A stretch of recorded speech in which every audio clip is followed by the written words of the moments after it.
Now, I want Yeah. to ask this last question because Pakistan still faces this problem of extremism, terrorism. Do you feel that we can counter this thing called extremism without countering faith? Like, is it possible to not be extremist without doing away with your faith?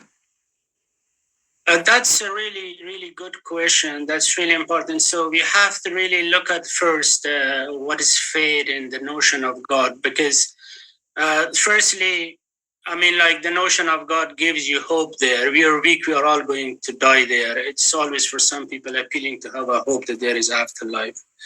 And then it gives you also a psychological safeguard against unknown, because they just easily tell you where you came from and what's the purpose of life, where you're heading to.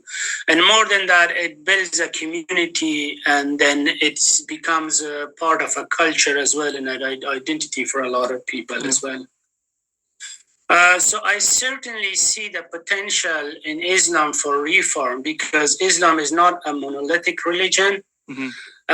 And a lot of the Islam that, for example, the radical mullah preaches is the culmination of 250 years.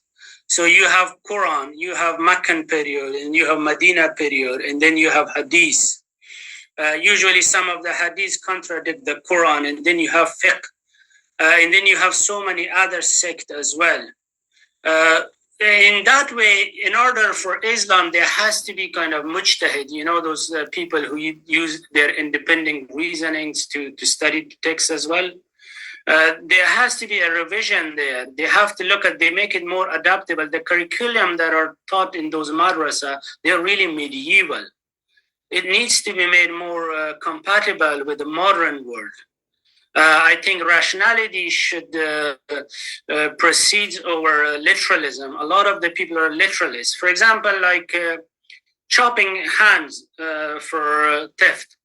I mean, at that time, if you look at the 7th or 8th century Saudi Arabia, imprisonment would have been impossible. You can't just imprison 10,000 people.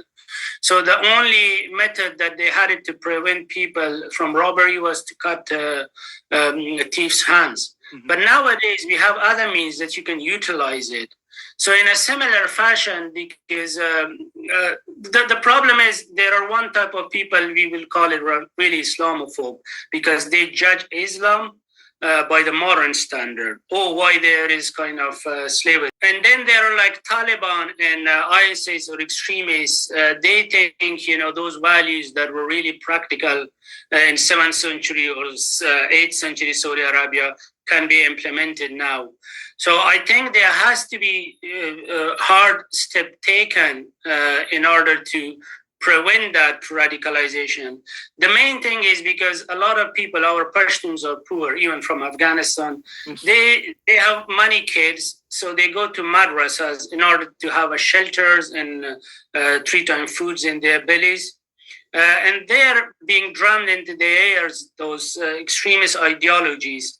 By the time they graduate, either they are picking the gun or either they become mullah. When they become mullah as well, so what they are doing is they are preaching their extremist idea to the general public, or they have their own madrasas.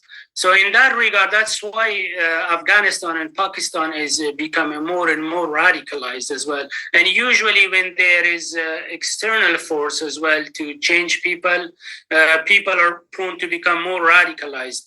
I think change is good, but in small doses, it has to come from within the society. Within the society, yes. I think all religion evolve, like all religion. I think Islam can evolve as well and can reform there. I'm just a firm believer in that. Yeah. So thank you so much, sir. We will talk once again as well, I think. And I personally felt a lot like when I was reading your book, there was something personal as well. Like I'm also a Pakhtuns, and we have also seen the situation somehow here in Swat as well. And now the situation in Khyber Pakhtunkhwa is also not very good. And I also learned a lot from you now when we were talking, and we will definitely talk once again as well. Thank you so much. And if you think there is anything left, like I didn't ask about those things, and you think they are important, so I would love if you share those things with us. No problem. Firstly, thank you so much. You're doing a great job. I think we should promote scientific literacy. We should promote critical thinking. I think sovereignty of reasons and evidence of. I'm not saying like evidence of senses, like is the be and ends all, but it's really important to be more pragmatic. I think. We have to have a counter narrative, because when you go to madrasa, you're being taught that Muslims are superior to non-Muslims. Islam should dominate the world. We shouldn't have friendship with Jews and Christians. And then once we kind of have a khilafah or an Islamic government, we will become prosperous. But I think a lot of these are just you're just selling a delusion to people. From 19th century, when Ottoman empires or Khilafah collapsed there, Muslim, they counteract colonialism with going back to scriptures every time. They think, if you're like Sahaba, then we will become more victorious, because Sahaba drank from the fountain of Quran and Sunnah. That's why they defeated the Persian, they defeated the Roman. But I think we have to get out of that mentality. We have to see, we don't see the values like Western values, human values. We should we promote science and critical thinking. These are my main aim is there. I'm not judging people or I'm not criticizing people. I leave the decision to the reader to read this book and decide for themselves whichever route to choose.